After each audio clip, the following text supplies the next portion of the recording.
Hello students, good morning. आज जो हमारा टॉपिक है वाक्य, जिसे हम आज की क्लास में पढ़ने का प्रयास करेंगे। आशा है आप भी इस वीडियो के माध्यम से समझने का प्रयास करेंगे। चलो हम स्टार्ट करते हैं आज की क्लास, जो कि वाक्य पर आधारित है। वाक्य, इस पाठ में यानी कि आज की क्लास में हम पढ़ेंगे वाक्य की परिभाषा, वाक्यों का वर्गीकरण और तीसरा अर्थ के आधार पर वाक्य के भेद। अब जो रचना के आधार पर वाक्य के भेद होंगे वो हम आगे की क्लासेस में पढ़ेंगे। आज की क्लासेस हम केवल अर्थ के आधार पर वाक्य के भेद ही पढ़ेंगे। पहला जो हमने बताया था वाक्य की परिभाषा। अब वाक्य किसे कहते हैं? पहले की क्लासेस में यानी कि हमने पहला जो पढ़ा था वो पढ़ा था हमने वर्ण। वर्ण क्या होती है? भाषा की सबसे छोटी इकाई। जब वर्णों का मेल होता है, जब वर्ण मिलते हैं यानी कि वर्ण वर्ण यानी कि भाषा की सबसे छोटी इकाई, वर्ण जब मिलते हैं उससे बनते हैं शब्द। और इसी तरीके से जब सार्थक यानी कि इसी तरीके से जब शब्द मिलते हैं उनसे बनते हैं वाक्य।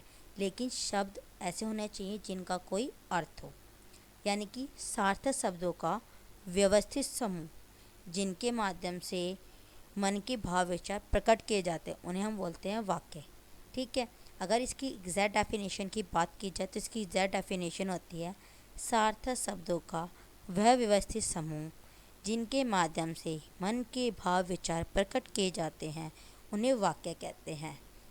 जैसे पक्षी गीत गाते हैं, इसमें जितने भी शब्द आए हैं, पक्षी गीत गाते हैं, यानी कि इन सब का कोई ना कोई अर्थ है। दूसरी जो बात थी, ये सही क्रम में भी लगे। तीसरी, यानी कि जो व्यक्ति इस वाक्य के माध्यम से हमें जो चीज़ समझाना चाहता था वो चीज़ हमें समझ आ रही है, उसके वो भाव प्रकट हो रहे हैं, तो इसे बोलते हैं हम वाक्य। क्या बोलते हैं? वाक्य। आशा है आपको ये वाक्य की परिभाषा समझ आई होगी। मैंने आपको बताया था हम पढ़ेंगे वाक्यों का वर्गीकरण। वाक्यों का वर्गीकरण या वाक्यों के प्रकार, ये होते हैं दो प्रकार के। एक होता है अर्थ के आधार पर, दूसरा होता है रचना के आधार पर। आज की क्लास में हम पढ़ेंगे अर्थ के आधार पर वाक्य के भेद। अर्थ के आधार पर बच्चों वाक्य के 8 भेद होते हैं। कितने? 8। पहला संदेहवाचक वाक्य, दूसरा विधानवाचक वाक्य, तीसरा आज्ञावाचक वाक्य, चौथा प्रश्नवाचक वाक्य, पांचवा संकेतवाचक वाक्य, छठा विस्मयवाचक वाक्य, सातवां इच्छावाचक वाक्य, आठवां निषेधवाचक वाक्य। आगे की स्लाइड्स में हम इन सारे भेदों का एक एक करके जानने की कोशिश करेंगे। पहला आता हमारा विधानवाचक वाक्य। इसको याद रखो विधानवाचक वाक्य में कि इसमें जो भी सेंटेंस होगा वो सिंपल सेंटेंस होगा, यानी कि इसमें केवल सामान्य ही कथन कहा जाएगा, सामान्य ही बात कही जाएगी। इसमें क्रिया होने या करने की सूचना मिलती है। अगर इसकी एग्जैक्ट डेफिनेशन की बात की जाए तो इसकी एग्जैक्ट डेफिनेशन होगी जिस वाक्य में क्रिया होने या करने की सूचना मिलती हो या इस प्रकार का सामान्य कथन हो उसे विधानवाचक वाक्य कहते हैं। आप बस इतना याद रखो, इसमें जो वाक्य होंगे वो सिंपल होंगे, साधारण से वाक्य होंगे।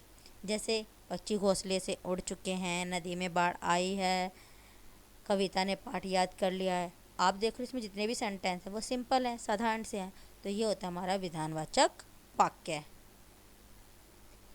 दूसरा आता है हमारा निषेधवाचक वाक्य। निषेध का ही अर्थ होता है ना, यानी कि मना वाले शब्द, यानी कि नहीं वाले, नेगेटिव सेंटेंस। निषेधवाचक वाक्य को नकारात्मक वाक्य भी कहते हैं। इसमें क्रिया ना होने या ना किए जाने का भाव प्रकट होता है। इसकी पहचान है कि सेंटेंस के बीच में ना, मत, नहीं इस तरीके के शब्द आते हैं। जैसे पक्षी घोंसले से नहीं उड़े हैं, रोहन धूप में ना निकलना, यानी कि इसमें बीच में जो ये वर्ड्स आ रहे हैं ना, नहीं, मत, ये हमारे निषेधवाचक वाक्य की पहचान है। आशा है आपको ये दोनों जो अभी तक मैंने समझाए हैं वाक्य के अर्थ के आधार पर वो आपको समझ आए होंगे। हम आगे बढ़ते हैं अर्थ के आधार पर वाक्य के अगले भेद की ओर। प्रश्नवाचक वाक्य। बेटा आपने तो हर यानी कि शुरू से पढ़ते आ रहे हो प्रश्न कि किस तरीके के होते हैं प्रश्न या किस तरह के क्वेश्चन बनाए जाते हैं। Hindi, English, SST, science, Sanskrit, हर किसी में क्वेश्चन होते हैं। अगर इन वाक्यों में यानी कि प्रश्नवाचक वाक्य में याद रखो, प्रश्न से ही याद रखो, इसमें प्रश्न पूछा जाएगा। प्रश्न पूछा जाएगा तो यानी कि हम कोई भी क्वेश्चन करते हैं तो हमारे अंदर जिज्ञासा होती है कि हमें उस क्वेश्चन का आंसर प्राप्त हो।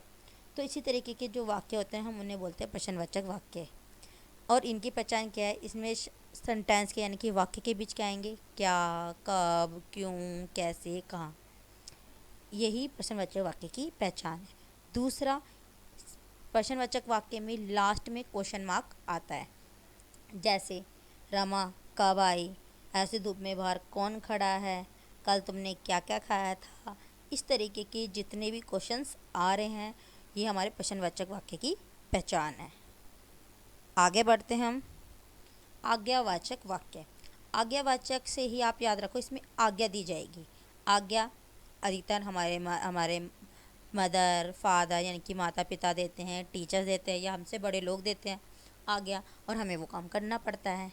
जैसे स्कूल में टीचर्स बोलती हैं कि किताब के पेज मत फाड़ा करो, कल तक ये काम पूरा कर लेना। जैसे मैं कह रही हूँ, आप सभी बच्चे इन वीडियो को ध्यान से देखकर समझ कर आना।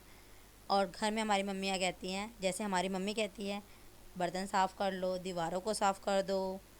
इस तरीके से जो भी आ रही है यानी कि इस तरीके से हमको आज्ञा दी जा रही है। तो ये सारे कौन से वाक्य हैं, आज्ञावाचक वाक्य। आगे बढ़ते हैं। इच्छावाचक वाक्य। इच्छावाचक वाक्य से याद रखो, इसमें इच्छा प्रकट की जाएगी, कामना, आशीर्वाद।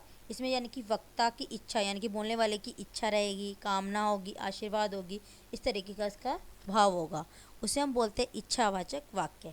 जैसे काश इस समय सुमन साथ होती, काश इस समय हम स्कूल में होते, मैं चाहती हूँ कि हम सभी घर पर स्वस्थ रहें। इस तरीके के जो वाक्य हैं इसमें हम तरीके से क्या प्रकट कर रहे हैं, इच्छा, कि काश ऐसा हो जाए। तो ये हमारी क्या है, इच्छा हो रही है या हमारे मन की इच्छा है, इन्हें बोलते हैं हम इच्छावाचक वाक्य। अगला है हमारा विस्मयवाचक वाक्य। विस्मय से याद रखो, इसका अर्थ होता है आश्चर्य। विस्मयवाचक वाक्य की पहचान के लिए आपको 4 वर्ड याद रखे हैं। आश्चर्य, आश्चर्य का अर्थ होता है एक तरीके से हैरानी। हर्ष, हर्ष का मतलब खुशी। घृणा यानी कि तरीके से नफरत से होना। शोक, दुख, भय आदि इस तरीके से जो भी भाव व्यक्त होंगे उन्हें हम बोलते हैं विस्मयवाचक वाक्य। अब इसकी जो पहचान है वो है एक्सक्लेमेटरी मार्क। एक्सक्लेमेटरी मार्क कैसा होता है, एक डंडा उसके नीचे डॉट। अहो, आहा, हाय, छी, अरे, इनके बाद आप देख रहे हो जो चिन्ह लगे हुए हैं वही आपके विस्मयवाचक वाक्य की पहचान है। जैसे ओहो तुम आ गए, अरे कितना विशाल मैदान है, छी नाले के पास बड़ी बदबू थी। इस तरीके से जितने भी मैंने अभी सेंटेंस बोले ये सारे विस्मयवाचक वाक्य की पहचान के हैं। आशा है आपको अभी तक के जितने भी मैंने भेद समझाए हैं वो आपको समझ आए होंगे। आगे बढ़ते हैं। संदेहवाचक वाक्य। संदेहवाचक, संदेह से ही याद रखो, इसमें संदेह है कि हो सकता है, यानी कि आप कल्पना कर रहे तरीके से ऐसा होगा या इस तरीके से ये सेंटेंस में हमेशा अंत में होगा या होगी इस तरीके के वर्ड्स आएंगे। जैसे अब तक फसल कट चुकी होगी, शायद आज बारिश होगी, शायद हम स्कूल में फिर मिलेंगे।